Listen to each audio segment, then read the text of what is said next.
I am Ferdinand Marcos, and I am the President of the Republic of the Philippines. I stand today on behalf of 110 million Filipinos. Hi everyone, hello universe, it's me again. Shout out sa inyo guys, okay? Mayroong sinabi si Sara Duterte dito. Natatawa ako kasi kinuyog siya ng mga netizen, yung mga nasa comment section baga. Kasi sabi niya mga kababayan, ito. Sabi po ng Pilipinas Updates, BP Sara, ito i-updates ko lang ito. Titingnan ko kung anong reaction nyo. Kung December sa reaksyon ng mga sa comment section. Sabi dito, BP Sara nagpahayag ng hangarin itama ang mga umano'y pagkakamali ng kasalukuyang administrasyon. Natatawa talaga ako sa kanya. Siya kaya. Kumusta naman kaya yung pagkatao niya, no? Alam nyo guys, no, dapat magsalita ka ng ganito. Dapat maging malinis ang pagkatao mo. Yung walang bahid na karumihan. Nung hindi ka nasasangkot sa mga aligasyon. Di ba? Like for example, yung sa duffel bags, sabi ni Madriaga, tsaka mamatay tao ito si Sara Duterte. Dahil doon sa treat niya sa Pangulo. Sa tingin ko ayan kumbaga nagsalita yung may nagawa. Naks naman, ibinahagi ni Sara Duterte na isang mga dahilan kung bakit niya pinag-iisapan ng posibleng pagtakbo sa pagkapanalo sa 2028 ay ang layunin maituwid ang mga umano'y pagkukulang at maling direksyon ng kasalukuyang administrasyon. Bakit mga kababayan? Sino ba ang nagtatrabaho at sino ang lakwatsera at tamad? Di ba? Parang very assuming ito si Sara Duterte na mananalo sa 2028. Bakit? Siya lang ba ang Pilipino na may kakayahan para maging presidente? Ay, nako, mas maraming bihasa kaysa sa kanya. Siya, wala naman siya gaanong experience. Very siya, lack of experience. Kulang sa estratehiya, sa idea, skills, lahat sa pamamaraan. Hindi niya kaya yung katalinuhan ni Pangulong Marcos Jr. Sa totoo lang mga kababayan. Wala sa dulo ng kuko niya. Nakikita niyo ba na walang ginawa ang Pangulo? Wala bang mga projects? Wala bang pagtutulong lalo sa mga magsasaka? Wala ba? Wow. Nagsalita ang magaling. Di ba? Sa isang panayam ng sinabi ni Duterte na may ilang programa at pulisya sa pamahalaan na sa kanyang pananaw nangangailangan ng pagbabago upang mas mapabuti ang kalagayan ng mga Pilipino. Di dapat tumulong ka. I-suggest mo kay Pangulong Marcos Jr. Hindi kayong puro lakwatsera. Hindi yung puro planong pagpapatalsik sa Pangulo. Kasi nasabi ko yan dahil yung mga alipores niya pro Sara Duterte. Di ba? Na gustong lusubin ng Malacanang. Even si Harry Roque before, nung nasa Germany yata ang Pangulo, sinabi niya itok over ang Malacanang para hindi na makapasok si Pangulong Marcos Jr. Biro niyo yun. Inamin din ng Vice Presidente na mayroon siyang paghihinayang kaugnay ng kanyang nagiging papel noong halalan noong 2022. Kahit tumakbo ito guys, wala. Hindi talaga siya mananalo. Sayang lang, no? Kung tumakbo siya, nako. Wala as in. Hindi talaga siya makakahabol.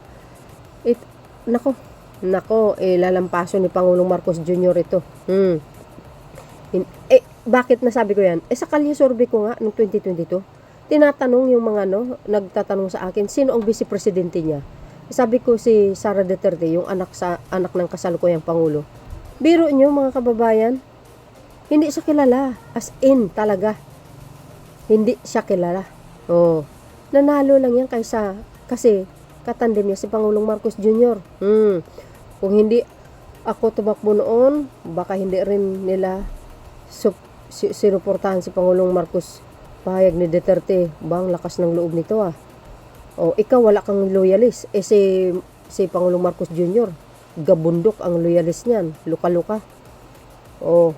Alam mo to, laging parang sa tingin ko sa kanya, nakabatak. Lutang. Ito yung totoong lutang. Hindi niya alam yung pinagsasabi niya Di ba? Kahit sabihin mo, nakikita niya yung tama sa pagkatao ni PBBM. Didma pa din, patay mali. Sinisiraan niya. Ganun talaga ang mga Lucifer. sa katauhan ni Ursula.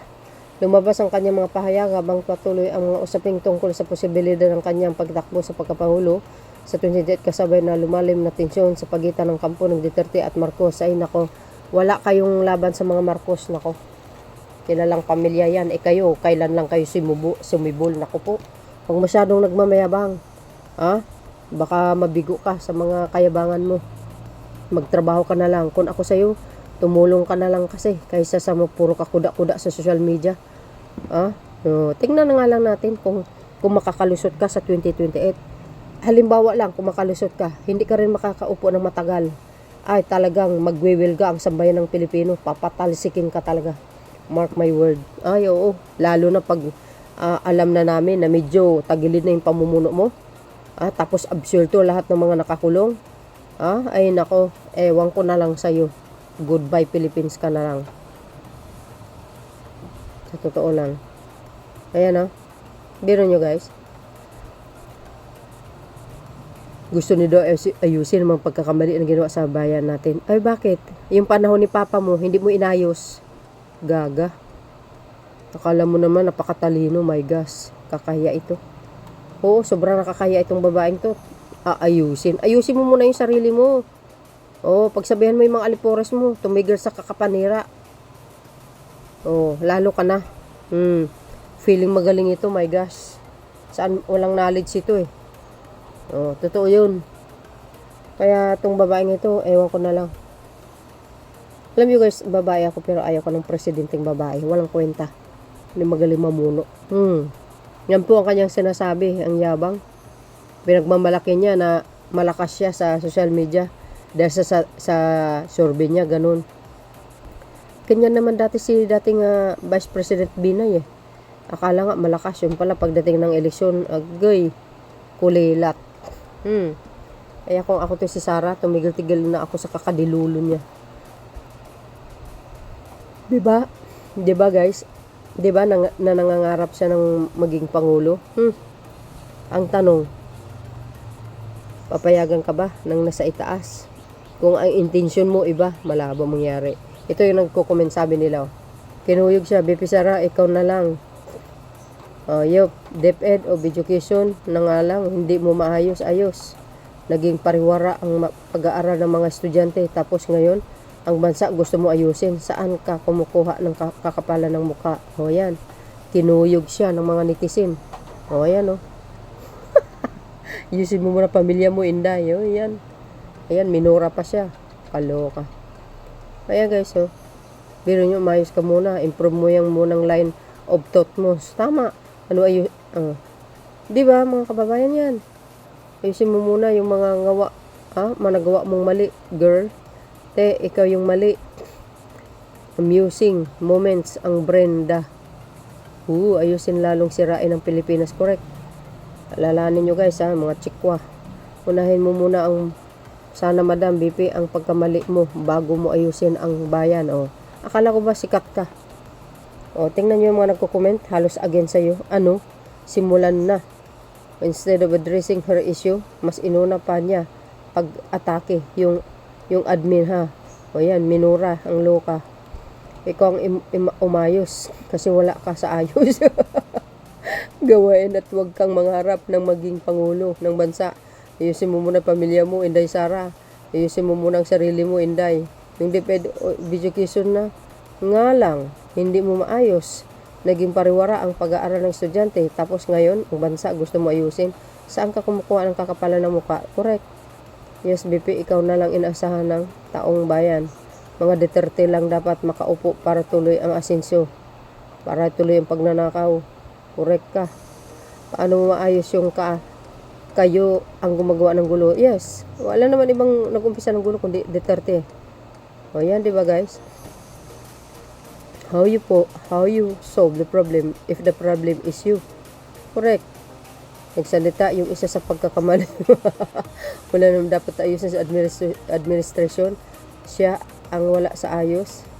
How can you fix a problem if you are the problem? Yes, correct. Ang reyna ng pagkakamali. The queen of the chaos. Tama, magsalamin ka muna, ayusin or for revenge, wag lang. magtantrums lol. Not ayusin. Kaya, for revenge yan. Basura ka, Sara. Agay, patay tayo dito. Ikaw nga, Sara, ang malaking pagkakamali eh. If you want to change the world, change first yourself. Korekto.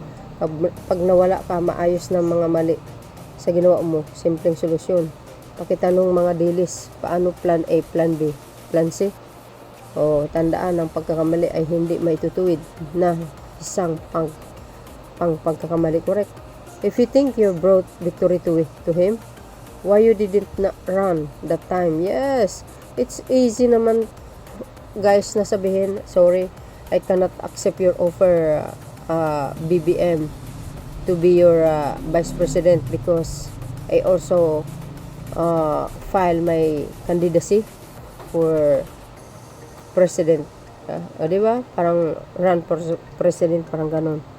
Dapat kahit anong alok sa'yo ng Pangulong Marcos Jr., tinanggihan mo, madali lang naman yun. Hindi naman mamimilit kung ayaw mo.